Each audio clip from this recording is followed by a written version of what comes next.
Every time we're silent, every time we let hate flourish, we make a lie of who we are as a nation.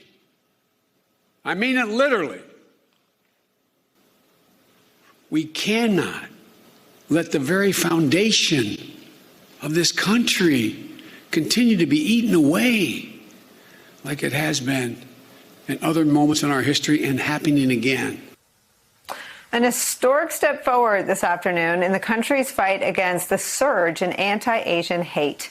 That was President Biden moments before he signed new bipartisan legislation today, directing the Department of Justice to expedite the review of COVID-related hate crimes that were reported to law enforcement agencies and help them establish ways to report such incidents online and perform public outreach. The DOJ and DHS are also required to issue guidance that seeks to raise awareness about the spate of anti-Asian hate crimes over the last year. The bill also creates grants for states that they can use to establish reporting hotlines. Joining us now, our friend Kurt Bardella, former spokesperson for the House Oversight Committee, now an advisor to the DCCC. And there we have the change in times in one short sentence. Kurt, thanks for being with us. I know this is an issue you've been speaking out about for a really long time. Talk about the significance and the historic nature of the bill signed today. Well, this is the first time, I think, in my lifetime that I can remember seeing a president of the United States address issues that directly affect the Asian American community like this and in legislative form. I think that, as the president said, that this is in part about the type of country that we want to have, the type of people that we want to be. We want to be a country that's diverse and tolerant and accepting and welcoming and understanding. And we've seen too much in recent times, just the opposite. I was just earlier today, driving down to where I live. And as I'm at a stoplight, the car next to me rolls down their window and starts hurling, racial insults and literally threatens to come and beat me up. And I have to think in my head, is this person armed? Am I in danger right now? I hate that we live in a country where that thought has to cross my mind, where people who look like me, who look different, have to worry about every encounter potentially turning into violence, turning into something that could jeopardize their life.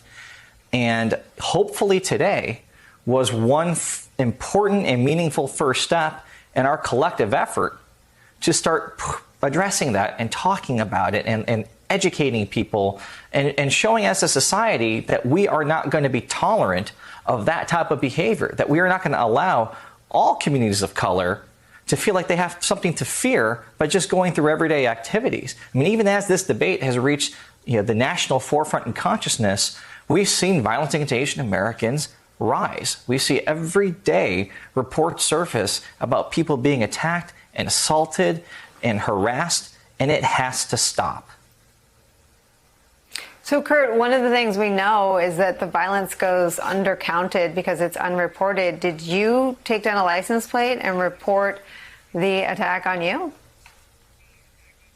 Yeah, I wish I could have. I was at a busy intersection, and as this is happening, the light turns green, and then the person just speeds off and drives away. And I kind of had the choice. Well, I guess I could try to chase them down, but it's one of those things, too, where I think when you're in that situation, again, you have to think about how far am I willing to take this, not knowing what the other person's true intentions are, not knowing whether they're carrying a firearm or not, and also not wanting to obviously put other people who are just sharing the road in any type of unnecessary danger. But again, so much of the hate crimes that go on in this country are underreported because I think a lot of people in communities of color specifically, they don't know if they can trust law enforcement. They don't know if law enforcement has the tools or the training to even act on this type of situation, in a productive and meaningful way. That's part of why this legislation is so important, because it is about giving those tools to the law enforcement community, giving them the resources to even count accurately the number of hate crimes that go on.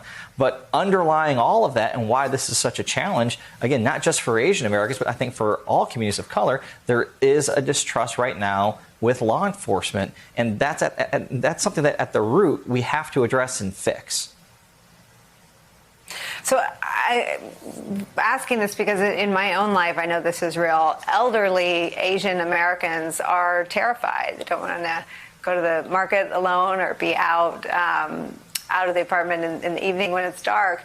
Does this legislation need a sort of touch people component to it to make people feel safer? Does it need a community level program to sort of hold people and say, I see you and I'll protect you? I'm thinking when you're on college, there are phones everywhere you can call if you want a safe walk. I mean, do we need to do more? We absolutely need to do more. And I think part of the hope is that with the funding resources are going to be allocated for all of this and directed to state and local law enforcement, that they in turn use those resources to do a better job within communities. I mean, the reality is, and I've talked to so many of my fellow AAPI friends who talk about they're worried about their parents and grandparents. They're worried about having them out in public and having them go in certain places, after the sun goes down. And it shouldn't be like that. We should live in a country where we are free from that type of harassment and fear to just go about our everyday activities. And right now it just feels like we're kind of being preyed on by these hateful, terrible people. And again, I don't think that this legislation is going to solve all of that overnight, but it has to be the beginning of a conversation that has to continue. It cannot be one of those times where, all right, we did something, let's go about our merry way and never talk about this again, because I'll tell you, the violence isn't going to stop. We have to stay vigilant. We have to keep talking about it. And I think that our community, more than anything, it wants to make sure that everybody knows that we are here. We're not going to go away. We want to be seen and heard, and we're going to continue this fight for justice.